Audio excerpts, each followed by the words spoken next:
Good morning बच्चों। आज हम कक्षा 7 में विषय सामाजिक विज्ञान में पाठ 7 भारत स्थान सीमा विस्तार और भूपृष्ठ पढ़ेंगे और समझेंगे। बच्चों मैंने इसमें 2 भाग किए हैं, जिसमें से आज हम भाग 1 पढ़ते हैं।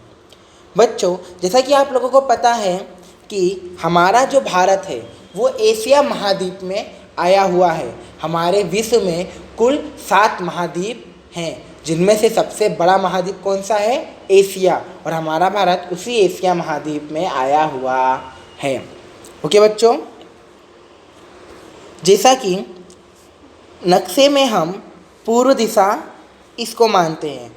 ये पूर्व है, ये पश्चिम, ऊपर का भाग उत्तर और ये दक्षिण, जिससे हम यह कह सकते हैं कि हमारा भारत एशिया महाद्वीप के दक्षिण की ओर आया हुआ है।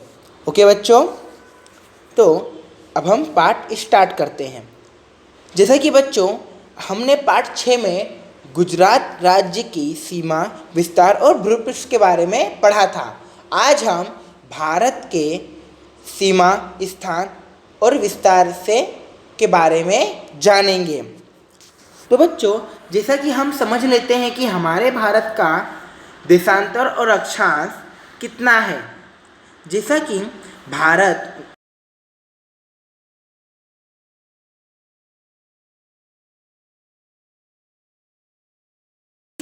छः उत्तरी अक्षांश तक फैला हुआ है और 68.7 अंश से 97.25 अंश पूर्वी देशांतर तक फैला हुआ है। बच्चों देशांतर और अक्षांश हम पाठ 5 में पढ़ चुके हैं और समझ चुके हैं। तो बच्चों ये हमारे भारत के सीमा और स्थान थे, जो एशिया महाद्वीप के कौन कौन से देशांतर में आए हुए हैं वो हमने जान लिया है। अब हम भारत के विस्तार की बात करते हैं। जैसा कि हमें पता है कि भारत का पूर्वी क्षेत्र ये कहलाता है, पश्चिमी क्षेत्र ये, उत्तरी क्षेत्र ये और दक्षिणी क्षेत्र ये। जैसा कि आप लोगों ने कहीं सुना और पढ़ा भी होगा कि ये पूर्वी भारत है, ये पश्चिमी भारत, ये उत्तरी भारत और ये दक्षिणी भारत कहलाता है। ओके बच्चों, तो बच्चों भारत में उत्तर से दक्षिण में कन्याकुमारी तक की लंबाई कितनी है? 3214 किलोमीटर। समझ रहे हो बच्चों? कश्मीर से लेकर कन्याकुमारी तक की लंबाई कितनी है? 3214 किलोमीटर। जबकि अरुणाचल प्रदेश से द्वारिका तक की चौड़ाई कितनी है? 2933 किलोमीटर।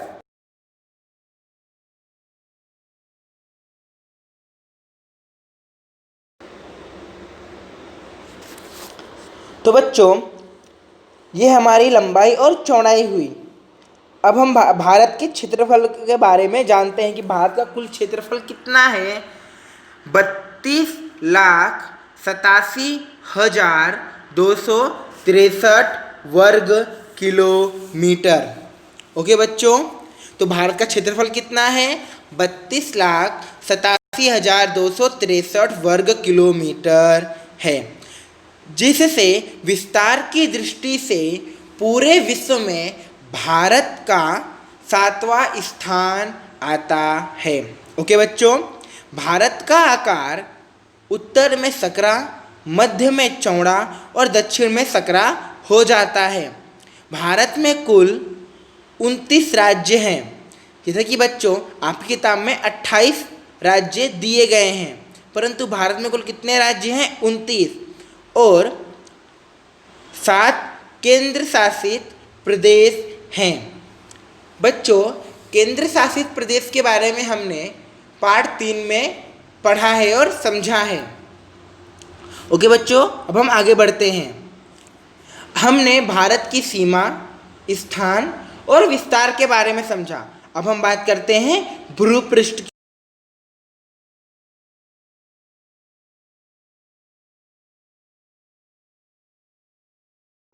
क्या कहते हैं? भूपृष्ठ। भारत का भूपृष्ठ एक ही प्रकार का नहीं है। आप लोगों ने देखा होगा कि कई सारी जगहों पर कहीं समतल जमीन, तो कहीं नदियाँ, तो कहीं ऊंचे ऊंचे पहाड़, तो कहीं झरने हैं। इस चीज़ को ध्यान में रखकर हम यह नहीं कह सकते कि भारत की ज़मीनें एक समान या समतल हैं। बच्चों, क्योंकि भारत की ज़मीनों पर कई सारे पहाड़, झरने, उपजाऊ ज़मीन और रेगिस्तान आए हुए हैं, जिससे हम ये नहीं कह सकते कि भारत की ज़मीन या भारत का भूपृष्ठ समान या समतल है। तदुपरांत कई भागों में समुद्री तट और पठारी प्रदेश भी आए हुए हैं। पठारी प्रदेश अर्थात कि जमीन से ऊंचाई पर और समतल जमीन वाला प्रदेश, जिसे हम पठारी प्रदेश कहते हैं। समुद्री तट अर्थात समुद्र का किनारा। भूपृष्ठ की दृष्टि से भारत को 5 भागों में बांटा गया है, जिसमें से पहला भाग क्या है बच्चों? उत्तर का पूर्वी प्रदेश। दूसरा, उत्तर का मैदानी प्रदेश। तीसरा, मध्य और दक्षिण भारत का पठारी प्रदेश। चौथा, समुद्री तटीय का सक्रिय मैदान का प्रदेश।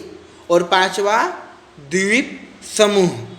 तो बच्चों, अब हम भूपृष्ठ की दृष्टि से विभाजित हुए इन 5 भागों को एक एक करके समझेंगे। ओके बच्चों?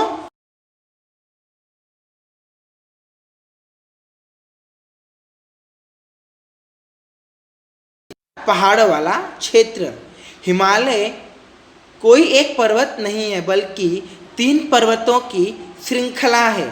श्रृंखला अर्थात जैसे कि बच्चों आप लोगों ने मोतियों की माला देखी होगी कि एक मोतियों की माला दूसरे मोतियों के साथ जुड़ी होती है, तो वो एक श्रृंखला में होती है। उसी प्रकार पर्वत, जब एक पर्वत दूसरे पर्वत से जुड़े होते हैं तो वह श्रृंखला की तरह दिखाई देते हैं, इसलिए हम पर्वतों की श्रृंखला कहते हैं।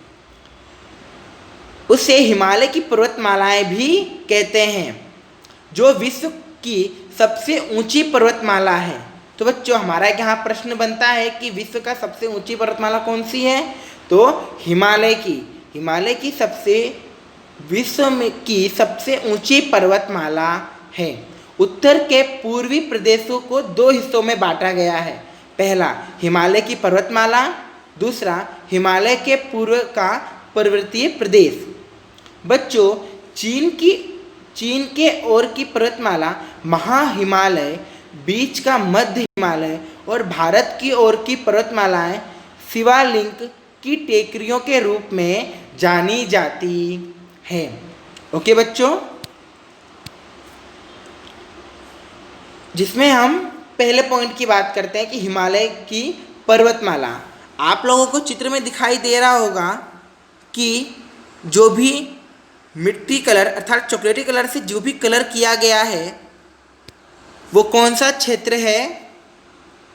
पर्वतीय क्षेत्र अर्थात पर्वतों का इलाका है।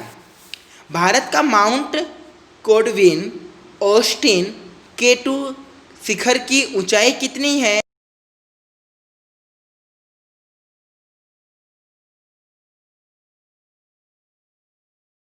की ऊंचाई जानेंगे, जो काराकोरम की पर्वतमाला में है। हिमालय का नेपाल में आया हुआ दुनिया का सबसे ऊंचा शिखर माउंट एवरेस्ट है। बच्चों, इसकी लंबाई कैलाश पर्वत से भी ऊंची है। इसकी लंबाई कितनी है? 8,848 मीटर। इसके उपरांत भारत के हिस्से में पर्वतमाला में कंचनजंगा, जिसकी लंबाई 8,598 मीटर है। दूसरा, नंदा देवी, जिसकी ऊंचाई 7,817 मीटर है। और बद्रीनाथ की लंबाई कितनी है? 7138 मीटर। आदि बहुत ऊंचे ऊंचे शिखर हिमालय की पर्वतमालाओं में आए हुए हैं। तो बच्चों हम बात करते हैं पॉइंट 2 की, हिमालय के पूर्व का पर्वतीय प्रदेश। हिमालय के पूर्व में आए हुए इस प्रदेश का ज़्यादातर हिस्सा पर्वतीय है। जैसा कि बच्चों आप लोगों को ये भाग दिख रहा होगा, ये भारत का पूर्वी भाग है। जैसे कि हमें यहाँ पर संकेत में दे दिया गया है कि जितने भी चॉकलेटी कलर के चिन्ह दिख रहे हैं वो कैसे हैं? पर्वत वाले प्रदेश हैं। तो जैसे कि आपको भारत के पूर्व में दिख रहा होगा कि ये भाग ज़्यादातर कैसा है? पर्वत वाला है। ओके बच्चों, जहाँ पर पतकोई और सुलाई की पर्वतमालाएं तथा दक्षिण भाग, बात कर रहा है दक्षिण भाग अर्थात पूर्व का ये छोटा सा भाग में फैली हुई गारो, खासी और जैतियाँ जैसी पर्वतमालाएं आई हुई हैं। तो ओके बच्चों, हमारा भाग 1 यहीं पर ख़त्म होता है।